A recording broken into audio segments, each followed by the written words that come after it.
This is the Detroit Sports Podcast Network.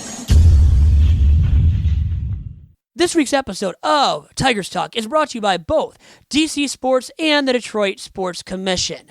DC Sports is your premier source and go-to destination for authentic sports memorabilia and terrific autograph signings in Detroit and beyond, including Sweet Lou Whitaker himself, signing autographs this coming Sunday at DC Sports at Lakeside Mall in Sterling Heights.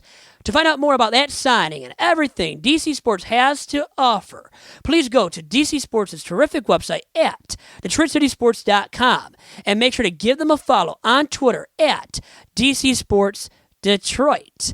And then to the Detroit Sports Commission, which has been bringing marquee events to our very region, that is the Metro Detroit area, since 2001. Please give them a follow on Twitter and on Instagram at DET Sports. And make sure to check out the Detroit Sports Commission's terrific website at DetroitSports.org. Hey, this is Brian Peña. I always join the Vito podcast, the best podcast in the United States.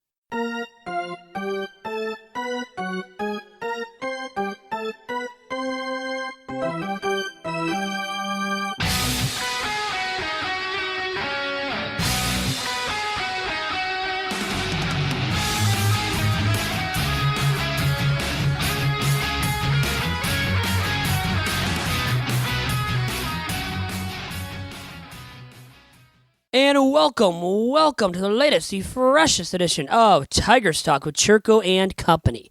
I am your host, Vito Geronimo Chirco, and I am doing this podcast solo this week and remotely from the lovely Delta Resort in Clinton Township, Michigan. And with all of that being said, we enter this week's episode of Tigers Talk with the Tigers standing at a dismal 26-48 after losing a night ago at Comerica against the Texas Rangers.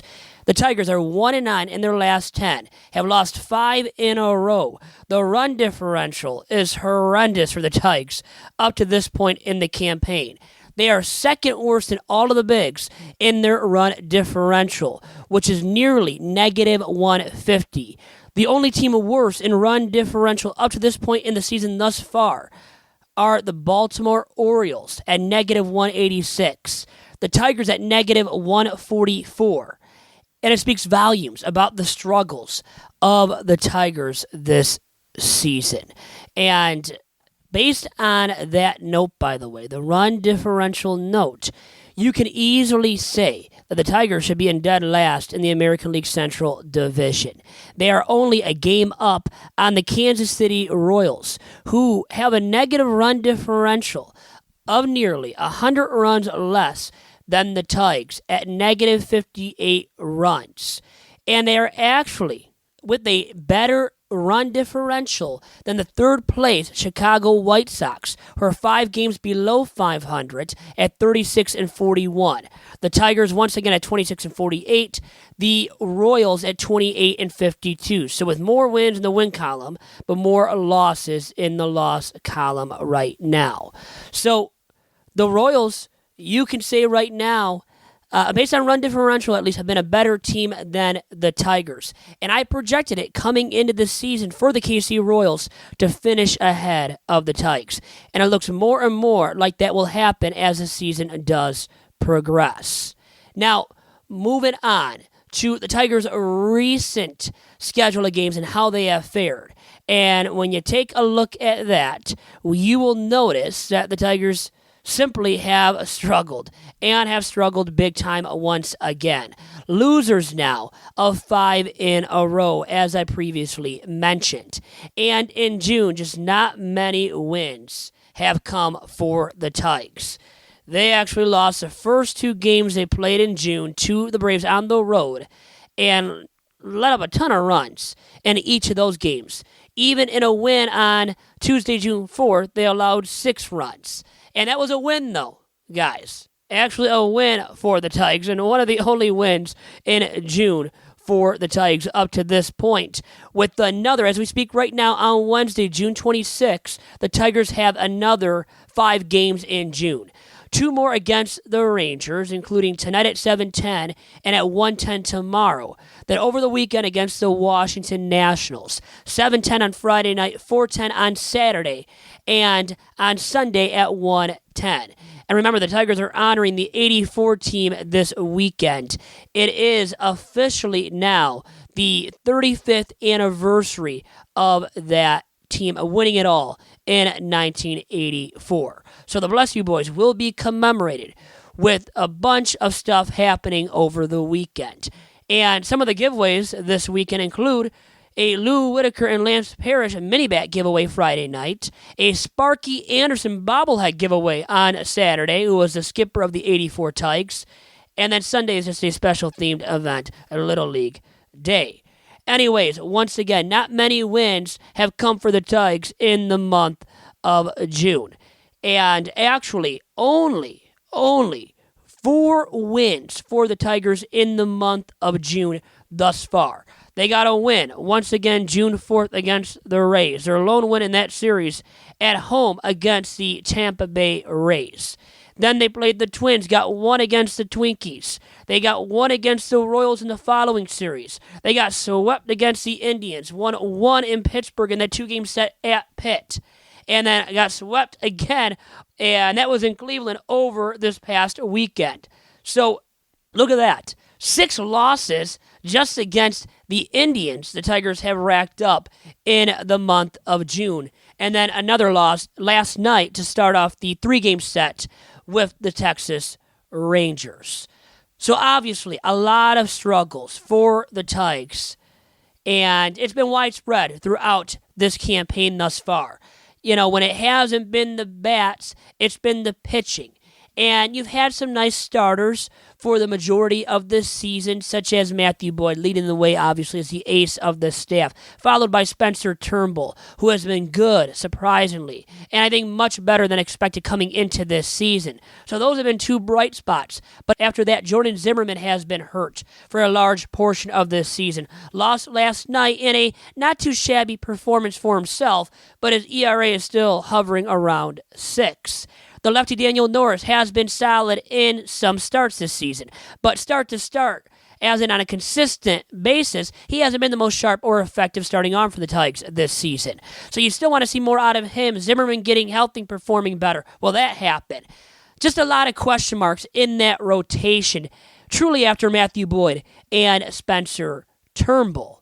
And then you look at the bullpen. Joe Jimenez has not been what the doctors ordered and what people projected from him going into this season. Shane Green has been beautiful and has been better than expected. And his trade value is sky high as we speak right now. So he's been brilliant for the Tigers at the back end of games as their closer, with 20-plus saves to his name up to this point. And he is a guy, more than likely, and I am predicting right now, I've predicted on previous editions of Tigers Talk too, that will be dealt leading into that July 31 non-waiver trade deadline.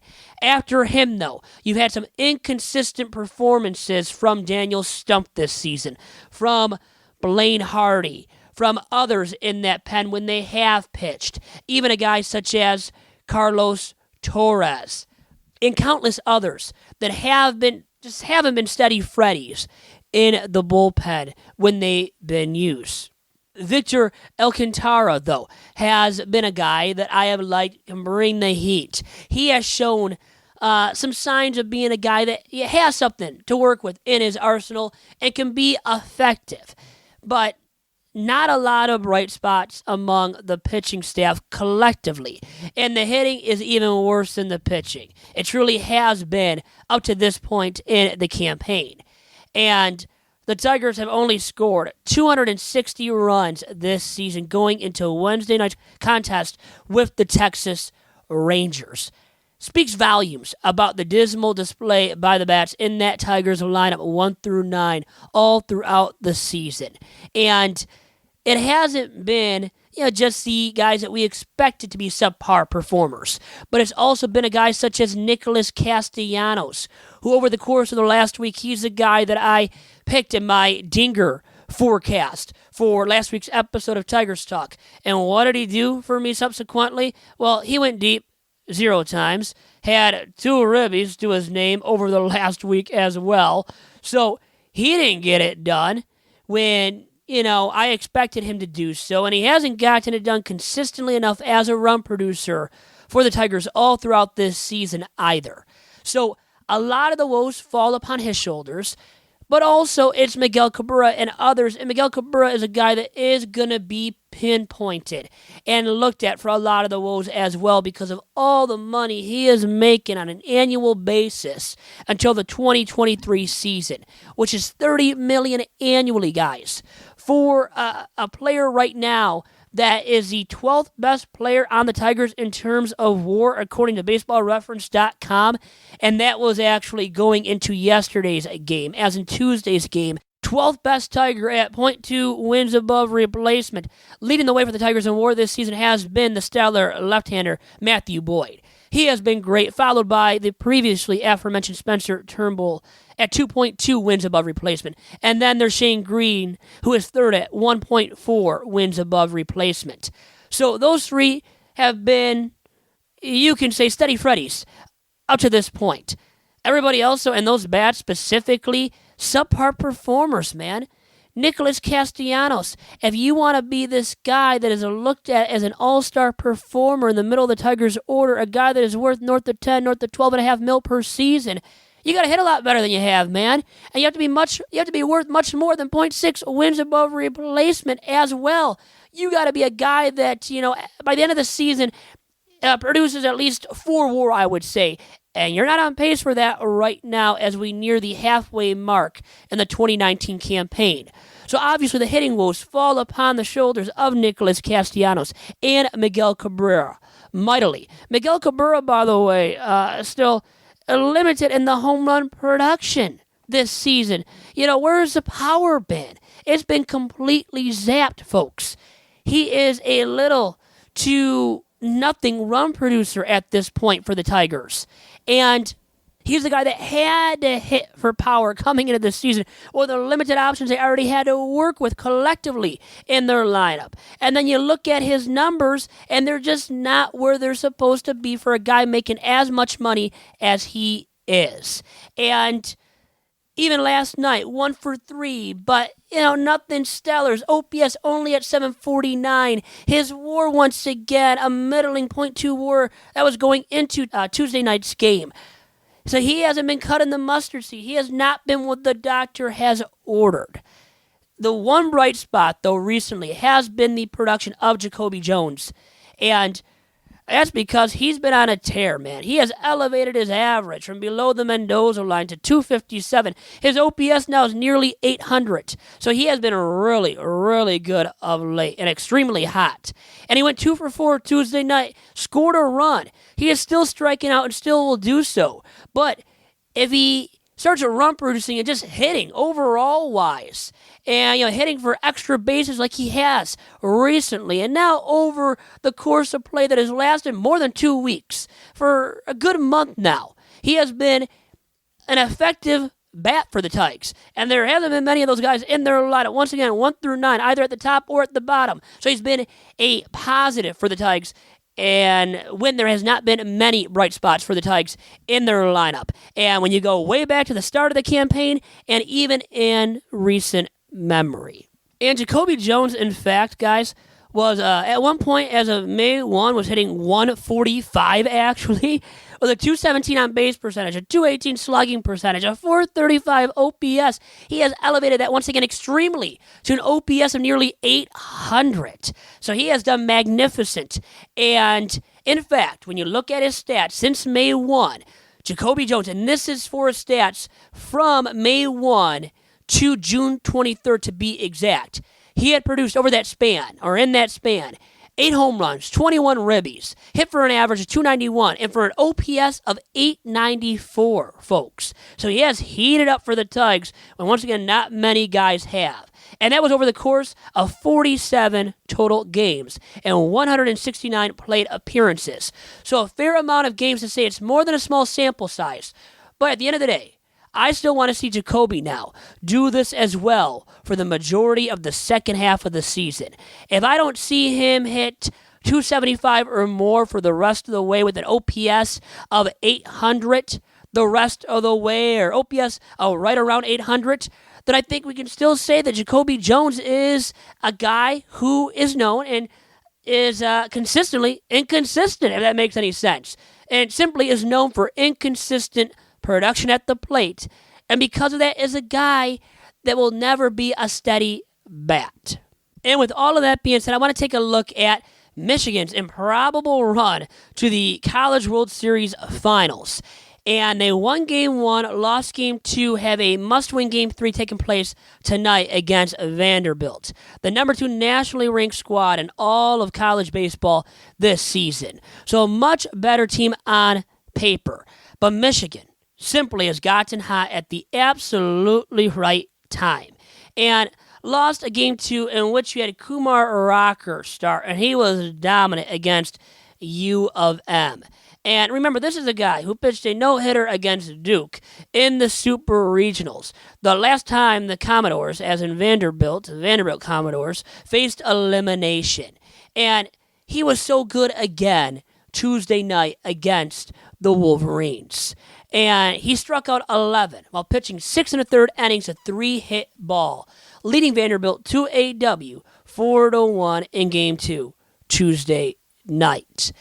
And now Michigan, once again, has to win a Game 3. And guess what? Still at this point, they have nothing to lose. All the pressure is on Vandy to win this series. And if they don't, this season can be deemed a failure for Vanderbilt. For Michigan, not so fast, because that cannot be said, folks. What they've done, simply getting to the finals, guys, when they had these improbable odds, I believe 200-1 odds to win it all this season. And now you're here with the chance to win it all in Game 3 Wednesday night? Good God. You have done something terrific. And this Michigan baseball program is on the rise under the leadership of Erik Bakich.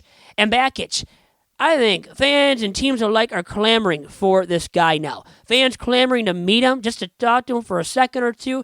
And other teams in college baseball, I think, are clamoring for his services. Maybe even big league squads, even though we don't see big league squads ever hiring anybody from the collegiate ranks, at least right out of college, to become an MLB manager. Now, Bakich did face some criticism for his decision to lean on his bullpen heavily in the Game 2 loss, and starting an individual in a redshirt freshman Isaiah Paige, who had made 5 starts prior. And it was a tough decision for Bakich to make, and he made this decision with the mindset of the fact that simply his other starters, Carl Kaufman, and Tommy Henry, who was magnificent in Game 1 for the Wolverines, those guys pitched Friday and Monday and were unavailable simply. Now, Jeff Criswell could have been available, but instead Michigan relied on its much maligned bullpen, which has struggled mightily, and you look at the numbers, the starters, those trio of starters that I mentioned entered Tuesday night with a combined 9-0 record and a 2.24 ERA and 1.02 WHIP, compared to the bullpen's miserable 5.57 ERA and 1.67 WHIP, also a 1-2 mark. Now, at the end of the day, though, you can blame Bakich for going to his bullpen to start this game, for not starting Criswell, who Bakich said, open quotes here, the impetus for the decision to start Paige, that is, once again, Game 2 starter, Isaiah Paige, was more the desire to have Jeff Criswell out of the pen in an extended role. And then he continued, we knew that if we got any kind of a lead in the middle innings, we were going to go right to Criswell. And instead of extending him in the start like we did at UCLA a couple of weeks ago, coming off of pitching an inning the night before, we felt like he would better serve our team finishing the game off. And so there was a lot of deliberation, but at the end of the day, it just kind of got to a point where we said, this really is a no-brainer. We need Jeff at the back end of the game. Closed quotes. So that was the mindset behind Bakich's decision-making going into Tuesday night, and his decision of starting the redshirt freshman Isaiah Paige instead of Jeff Criswell. Well, now you got these guys, though, available for Game 3. Criswell is fully ready on Wednesday. And you know what? These are the guys that you want to pitch. Obviously, Tommy Henry is not going to pitch. But you've got Carl Kaufman and Criswell, who are both going to be available now. So you got two bona fide, reliable starters to throw in Game 3, and that was a large reason, I think, and a large valid reason why Bakich decided not to throw Criswell and is saving him and Kaufman for Game 3 tonight against Vandy. Then also remember, too, how good Rocker was. It didn't matter what Michigan would have done pitching-wise because they couldn't score runs. They couldn't hit Rocker, okay? They couldn't hit Vandy last night. They only scored a run in Game 2. So Rocker had been dominant all throughout the season. You knew he was going to be hard to hit all night long Tuesday for the Wolverines. So, you know what? I think he took the right gamble. A gamble will find out if it truly paid off by how Michigan does, whether or not Michigan wins on Wednesday. But I still think at the end of the day, no matter what happens in Game 3, that Bakich made the right decision in going with the redshirt freshman in Isaiah Paige to start Game 2. And, here's a quick factoid regarding Michigan in that game last night. Michigan had failed to score. With that game, Michigan failed to score in the opening inning for the first time in its 5 College World Series games. And 5 of its first 6 batters struck out against Rocker. And by the way, Rocker became, with this performance, the 9th pitcher to strike out 10 or more batters in a College World Series Finals game. Only Florida's Brady Singer has more, and that was 12 versus LSU back in 2017. And Michigan, once again, simply could not hit last night. In 2 strike counts, Michigan hitters were 1 for 15 with 11 Ks.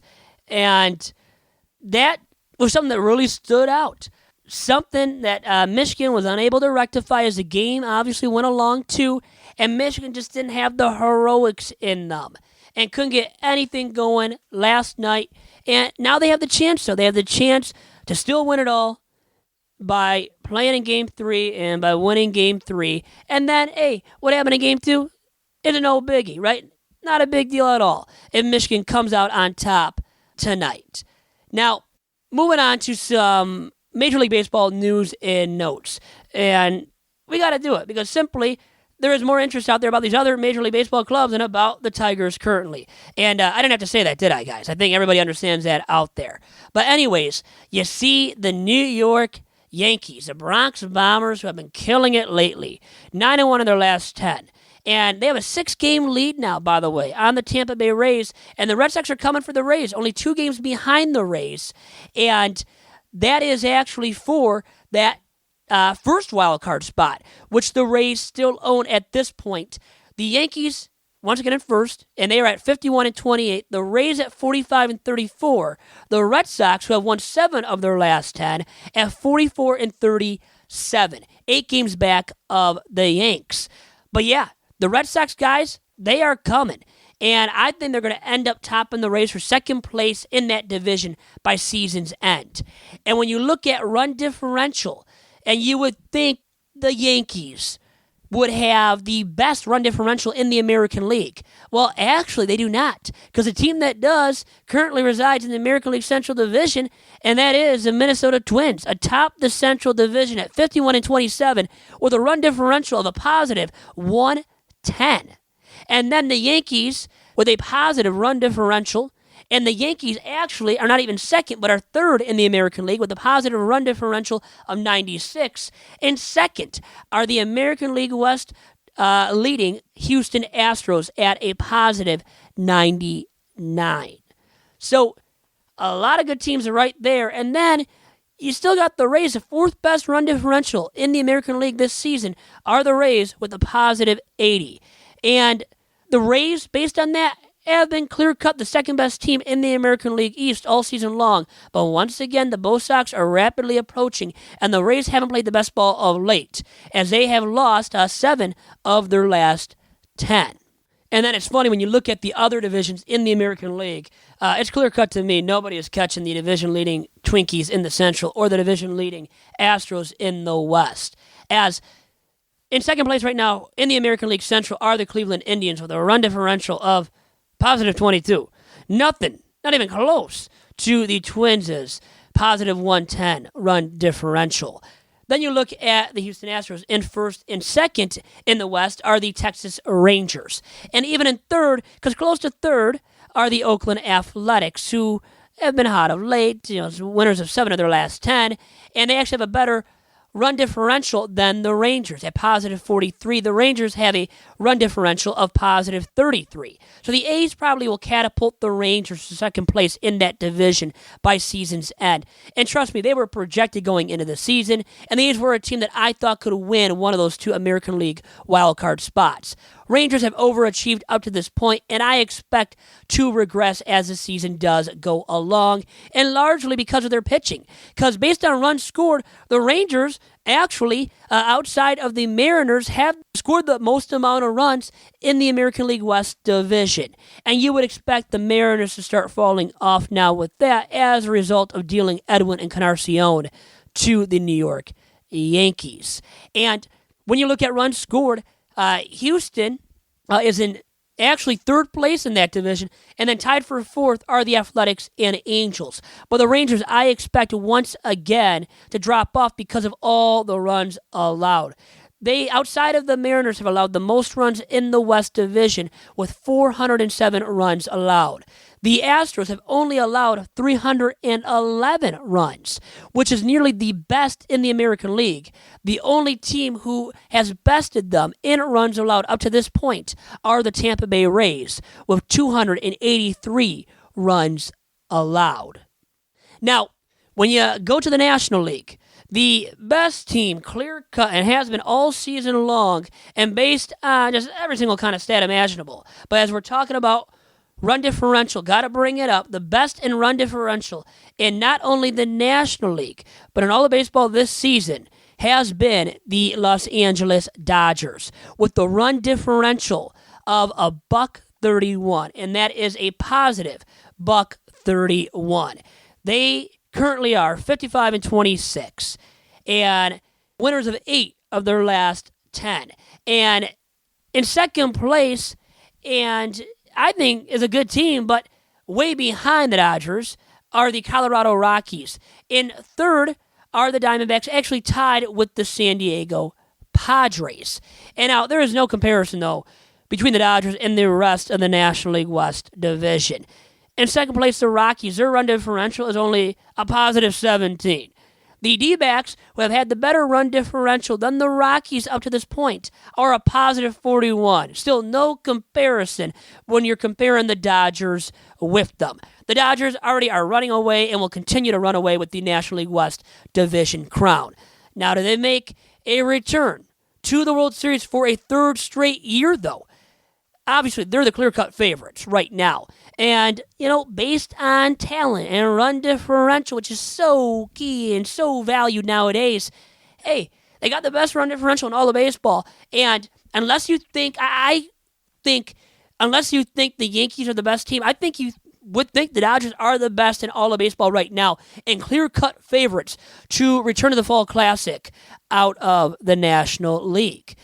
In the American League, though, is it the Twins? I think we have to start considering the Twins as a favorite to reach the Fall Classic this season.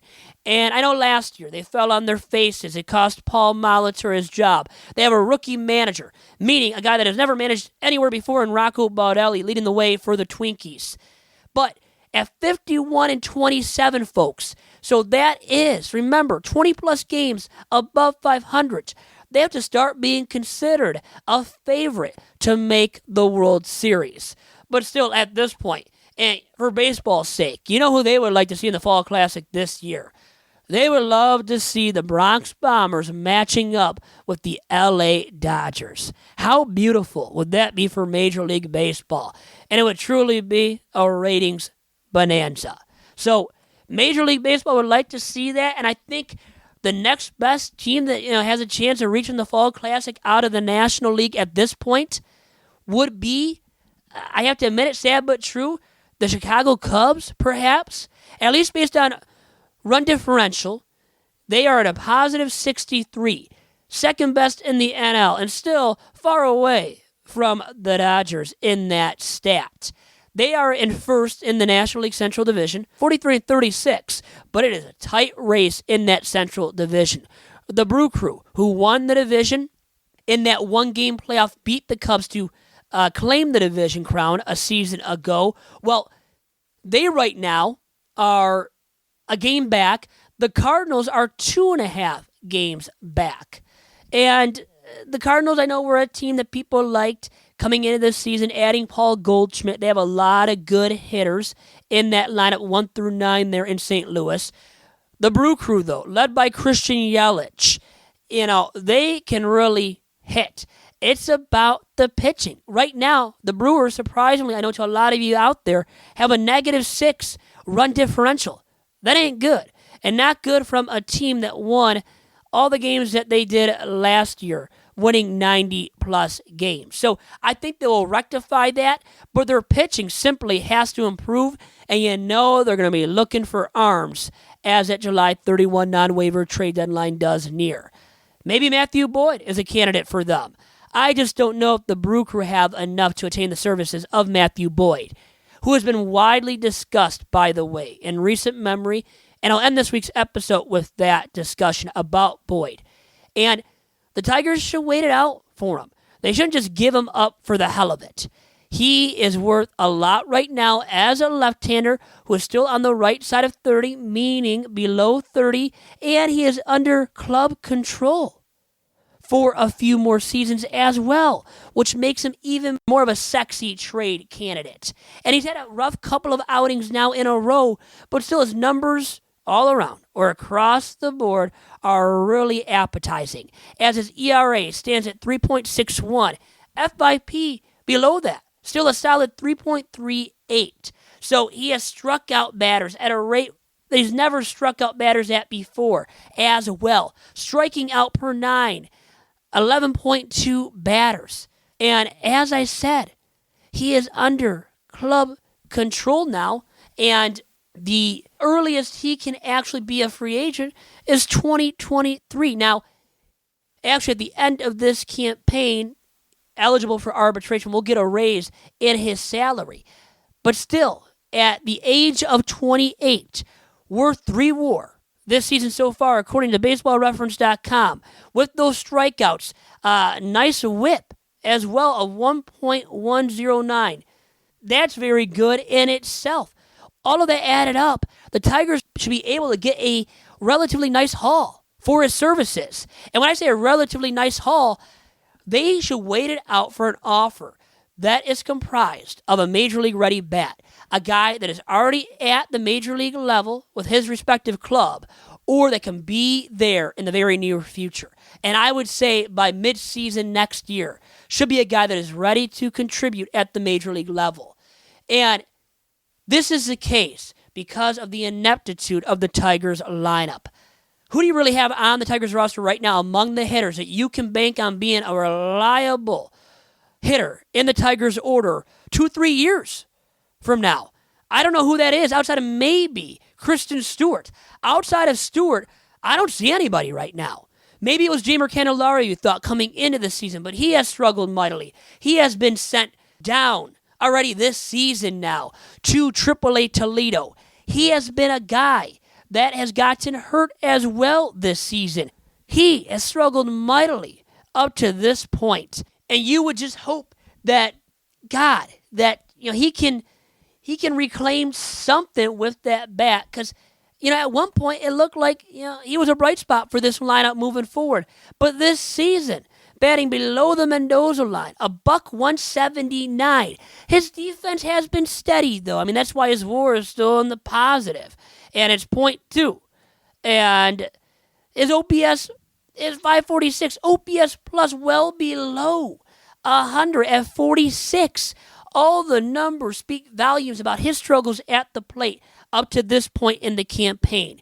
And once again, the Tigers really hope they can get him rectified at the plate moving forward by having him take reps at AAA Toledo. So maybe Jamer, maybe Kristen Stewart, who I already mentioned too. Those guys could be contributors 2-3 years from now, but outside of those two dudes, who really? Castellanos is going to get dealt. Okay, more than likely. He is a goner or will be a guy that walks in the offseason via free agency. Miguel Cabrera can't be relied upon as a steady contributor moving forward, especially now with this current right knee. That issue moving forward that has made him pretty much a permanent DH the rest of the way in his major league career.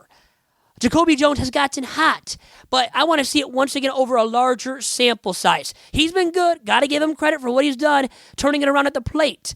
But I want to see now him in the second half of this season really continue that steadiness at the plate. So once again, all of that added up is a large reason why the Tigers direly must get a major league ready bat in return for the services of Matthew Boyd. And with that being said, they don't have to deal Matthew Boyd right now. Don't feel the rush to deal him. You don't have to do it. You can wait until the offseason to deal him. So I really hope they do. In so many words, play it safely with him and dealing him moving forward. Now, Shane Green, the Tigers' stellar closer this season, you got to deal him. And guess what? They are going to as that trade deadline nears because bullpen arms just at times don't garner the same haul of prospects in return anyways. And his trade value, honestly, has never been higher. So I say right now, deal him. You don't want to see him or risk him getting hurt. Then it just diminishes that trade value. So right now, with the stellar numbers across the board, including a peerless ERA, really, you look at that simply, and it pinpoints how effective he has been as Tigers closer this season. 21 saves to his name, a .93 earned run average, whip below 1 as well.